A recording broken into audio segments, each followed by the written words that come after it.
Welcome back to Home Gym Hacks and Reviews. Today is part 5 in my HIT series, and today is an upper body push day, chest emphasis. Stay tuned.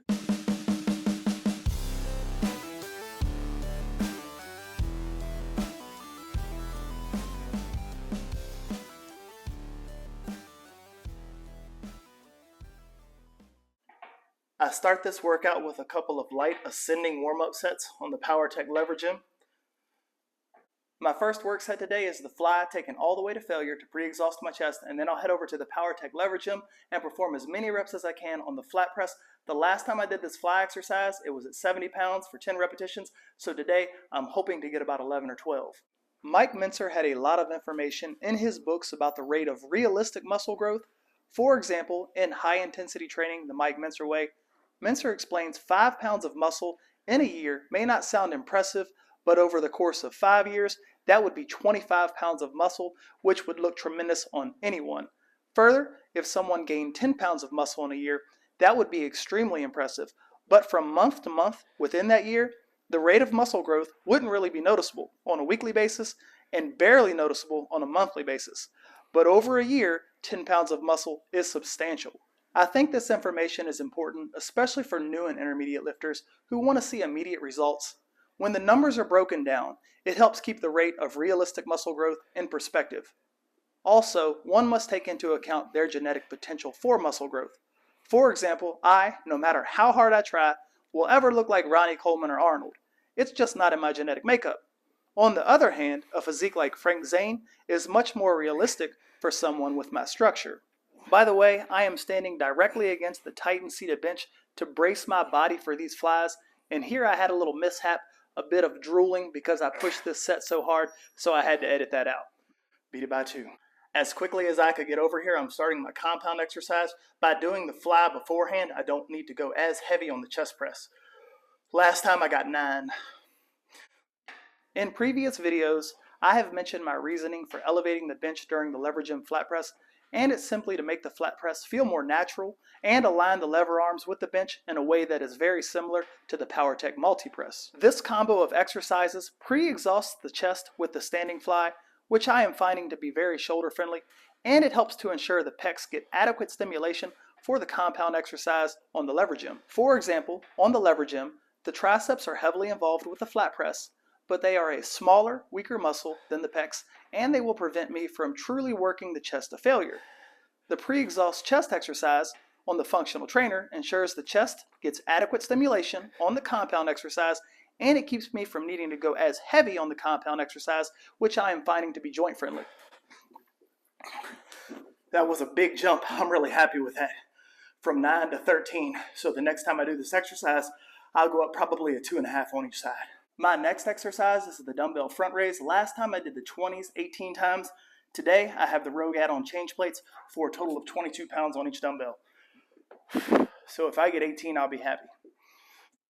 Mentzer was a very big advocate for only doing the precise amount of exercise that needs to be performed in order to increase muscle mass and reduce the unnecessary drain on the body's limited recovery ability. For example, he states when we train hard, we dig a hole in our recovery ability. If we train too soon, the hole never gets filled back up. Therefore, it's best to allow enough time to recuperate so the hole doesn't just level out, but becomes a mound, also known as overcompensation. Now, Mentzer recommended training every 4 to 7 days, and he even went so far as to say every 14 days could be optimal. I never saw good results with that low frequency, but others may. Also, I enjoy training way too much to only train once a week or once every 2 weeks. Further, I am seeing some of the best results I have seen in years by doing HIT as much as 4 times a week.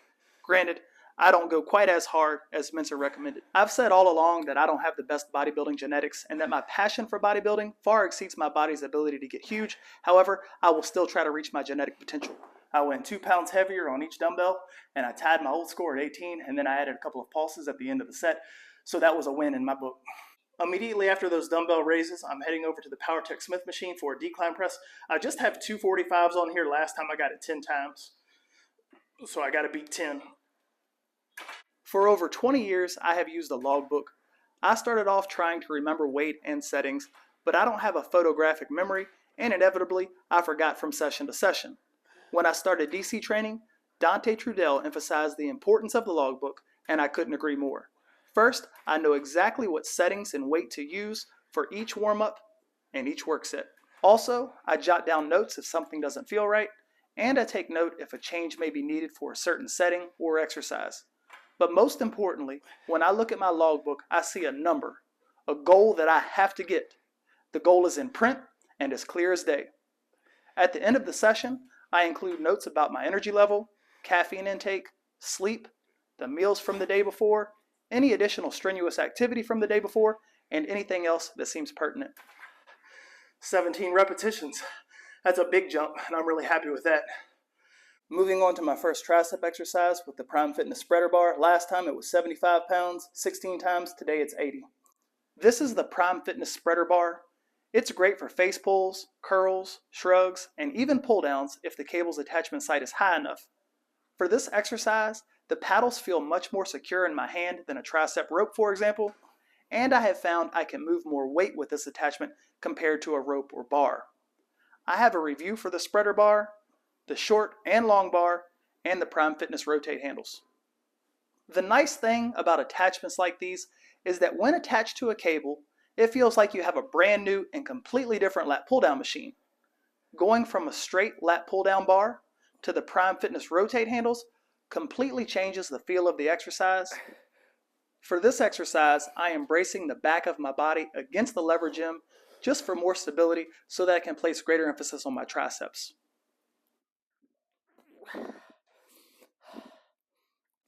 5 pounds heavier and an extra rep. Immediately after the spreader bar, I'm heading over to the Powertec Dip Attachment. Last time I just had 445s on here and I got it 13 times. Today I've gone up 5 pounds. I am a big fan of this Powertec Dip Attachment. It makes increasing the weight from session to session easy, it's joint friendly, and it hits my shoulders and triceps hard.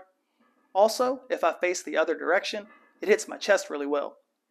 Similar to my combo for chest, I am using the spreader bar to pre-exhaust my triceps so I don't require as much weight on the dip attachment.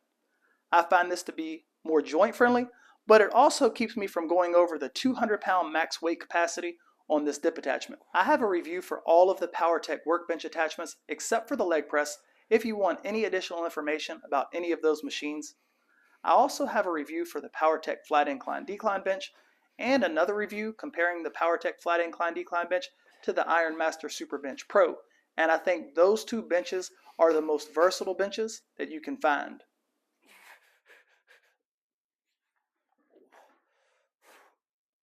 Five extra pounds and 3 extra reps, and just in case you couldn't see this, I have dumbbells on the floor here, just 250s, and I lock my feet under those just so that I can keep my feet planted on the ground when I'm doing the dips. And that's it, 6 exercises and 6 work sets. That concludes today's HIIT workout. If you found this video or any of the videos in this series helpful, please consider liking and subscribing to my channel. Part 6 will be out soon. If any of my videos or reviews have helped you, please consider using one of my affiliate links that can be found in the description of this video. Some of those links can save you some money. And remember, if your equipment lacks, I got the hacks. Take care, everyone.